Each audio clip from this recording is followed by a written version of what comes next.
어제 독서 말씀에서 이스라엘이 임금을 요구합니다.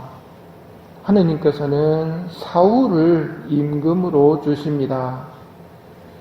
임금이 될 때 사울은 겸손하고 잘생기고 멋진 젊은이였습니다. 그러나 왕이 되어 살다 보니 사울도 변하게 됩니다.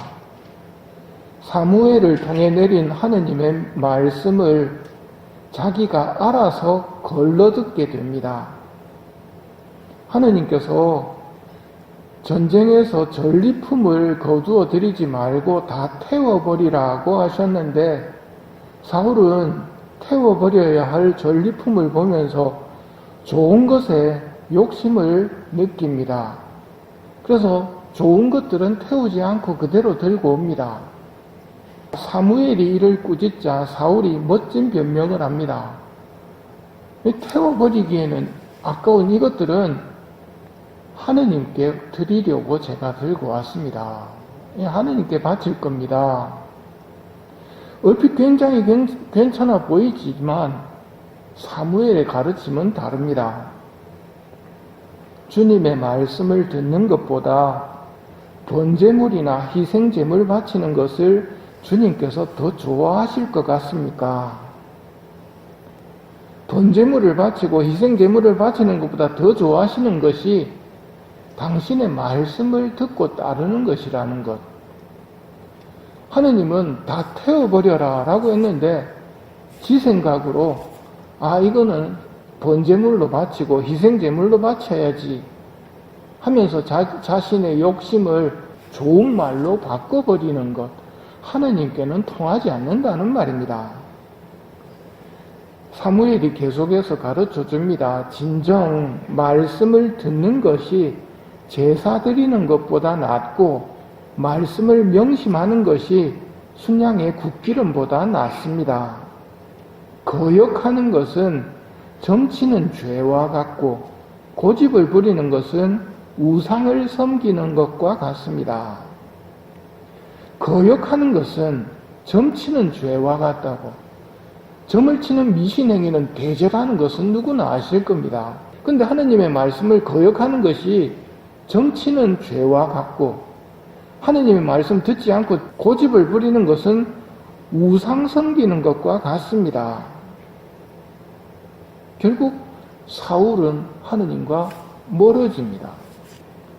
나중에는 영매를 찾아가서 혼백 굴러오는 여자를 하나 찾아내어라. 그 여자에게 물어봐야 되겠다 하고 미신 행위를 아예 본격적으로 해버립니다.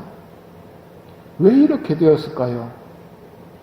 말씀을 듣는 것이 제사 드리는 것보다 낫고 고집을 부리는 것은 우상 섬기는 것과 같다는 것. 계속 자기 고집을 버리지 않고 자기 하고 싶은 대로 해버립니다. 하느님의 뜻을 따라야 하는데 내가 하느님을 위해서 돈도 내고 뭐도 하고 자기가 하느님에게 뭘 해주겠다는 신앙인이 있습니다. 크게 잘못된 겁니다.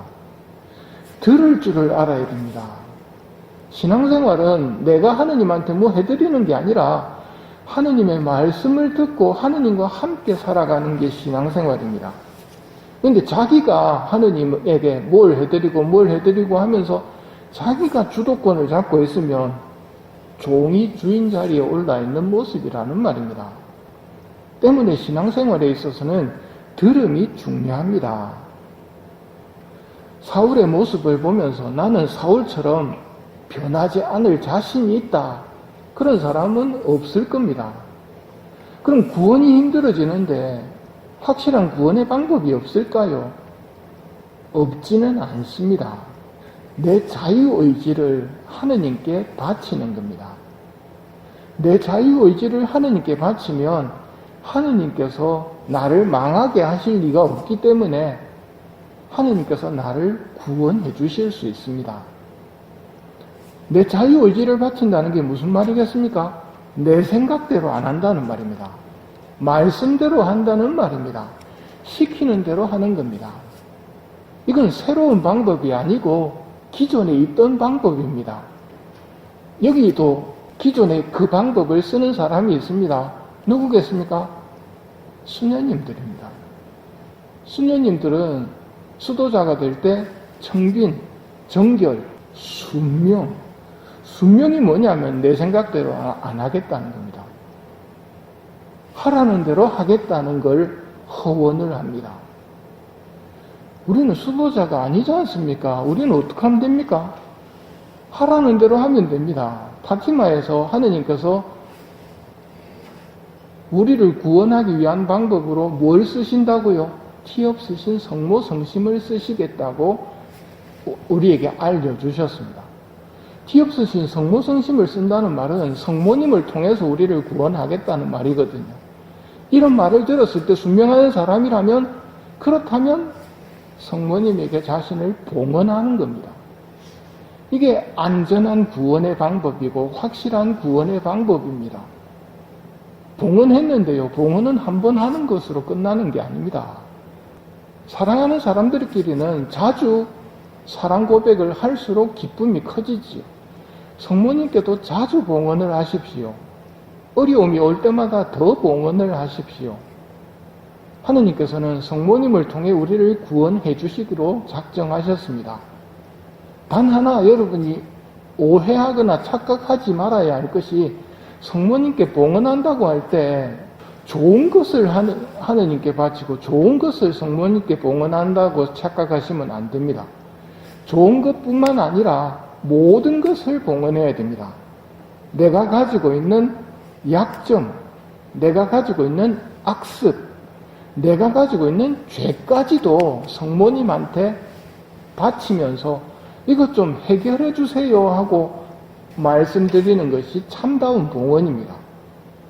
즉 봉헌은 있는 그대로의 나를 통째로 드리는 겁니다. 좋은 것만 드리는 것이 아니라 자녀를 구하는 데 있어서 어머니의 모정보다 더 센 것은 없을 겁니다. 우리가 성모님에게 봉헌을 하면 성모님은 우리를 구원하시기 위해서 누구보다도 강력한 힘을 발휘하십니다. 성모님의 역할이 잘 드러나는 장면이 가나 혼인잔치입니다. 혼인잔치에 문제가 생겼습니다. 우리 구원에 문제가 생겼습니다. 아무도 문제를 모릅니다. 문제의 심각성을. 성모님만이 아시고 예수님에게 도움을 청합니다. 이게 성모님의 역할입니다. 문제가 생긴 혼인잔치 집안과 예수님을 연결시켜서 묶어버립니다. 하느님의 소매를 끌어당기시는 분이 성모님이십니다. 그러니 여러분이 사울처럼 되기 싫다면, 구원의 확실한 방법을 찾고 계시다면 자주 성모님에게 봉헌을 하십시오. 안 좋은 일이 있으면 봉헌을 하십시오. 좋은 일이 있으면 봉헌을 하십시오. 이게 구원의 길로 가는 안전하고 확실한 방법입니다. 그런데 그래도 그렇지 어떻게 성모님한테 내 악습을 봉헌을 하고 내 죄를 봉헌하고 내 약점을 봉헌하는가? 우리 구원의 문제가 되는 게 바로 그런 것들이기 때문에 그걸 해결해 주십사, 그걸 풀어 주십사 부탁드려야 됩니다. 그래도 됩니까? 오늘 예수님이 그 말씀을 하십니다. 건강한 이들에게는 의사가 필요하지 않으나 병든 이들에게는 필요하다. 나는 의인이 아니라 죄인을 부르러 왔다. 악습과 죄와 약점, 이걸 가진 사람들이 죄인이거든요. 이걸 가진 사람들이 병자입니다. 이 관계를 나하고 예수님과의 관계만 놓고 생각하지 마십시오. 여러분이 미워하는 사람들 있죠? 그 사람들 왜 미워합니까? 악습과 약점과 죄 때문입니다. 저라면 안 되는데 저라기 때문에 내가 미워하는 거거든요. 그들이 필요한 게 뭡니까? 용서와 축복의 기도를 그들을 위해서 바치라고 주시는 형제들입니다. 그럴 때 나도 하느님 앞에서 용서받고 구원받을 수 있습니다. 건강한 이들에게는 의사가 필요하지 않으나 병든 이들에게는 필요하다. 나는 의인이 아니라 죄인을 부르러 왔다. 예수님의 뒤를 따르려면 오늘 레위를 부르시면서 나를 따라라 하시는데 예수님을 따르려면 그런 사람들을 보면서 용서하고 축복의 기도를 바치라고. 그게 예수님을 따르는 삶이라는 말입니다. 잘하고 있을 때만 좋아하는 것은 누구나 알 수 있습니다. 잘못할 때 용서해주고 기도해주는 것, 이거 하느님을 믿는 사람만 알 수 있습니다. 원수를 사랑하고 박해하는 사람들을 위해 기도하여라. 우리는 그 길로 불리움을 받았고 그 길로 따라오라고 초대를 받은 겁니다. 그렇다면 성모님에게 도움을 청할 수밖에 없습니다. 왜냐하면 내 본성으로는 그래 주기 싫거든요. 성모님에게 봉헌을 하시고 저를 예수님 닮은 모습으로 바꾸어 주십시오 하고 부탁드리는 것이 우리가 할 수 있는 일입니다. 이 미사를 봉헌하면서 예수님을 더 닮아갈 수 있는 은총을 성모님을 통해 청하도록 합시다.